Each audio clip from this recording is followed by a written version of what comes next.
This is a review for The Prisoners of Stewartville by my writer acquaintance Shannon Felton, which I read and reviewed in 2020. Normally, I pop up the book's description so that you can pause and read it for yourself, but in the spirit of supporting peers and books that I like, I'll read the description first, then get to my review, which usually contains some elements of spoilers, even if that's just for the expectations. That way, if this sounds interesting to you, you can go pick it up and just stop watching my video.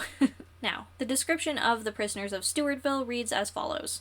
Everyone knew about Stewartville's dark history. The mining war that led to the prisons that brought the corruption, the drugs, and the crime. It was no secret that something was wrong with the place. What we didn't know was why.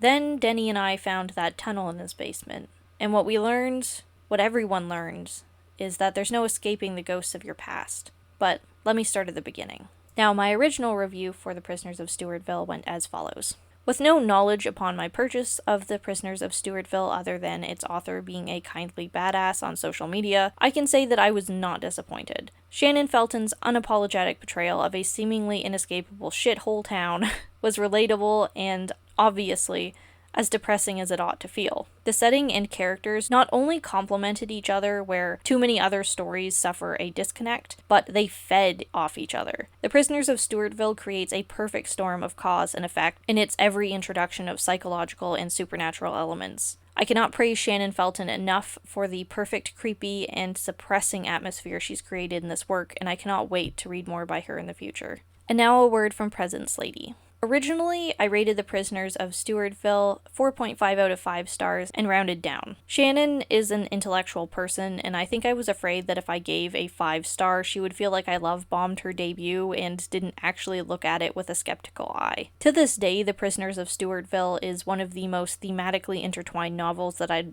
had the pleasure of experiencing, and I'm going to correct myself and give it a full glowing score, because aside from the revered traditional authors of the past, this is the best debut that I've read thus far, and is great, not just because it's a debut. So I'll be rounding my score up now. If you like horror, well-developed creeping vibes, depressing settings, and prominent themes weaved through the plot and setting, I highly recommend picking up The Prisoners of Stewartville. It's a really great read. And I am not just saying that. As always, thank you so much for watching. Special thanks to my patrons. If you'd like to support me and my content, there's a link to my Patreon in the description below. Thanks again, and I'll see you in the next video. Bye.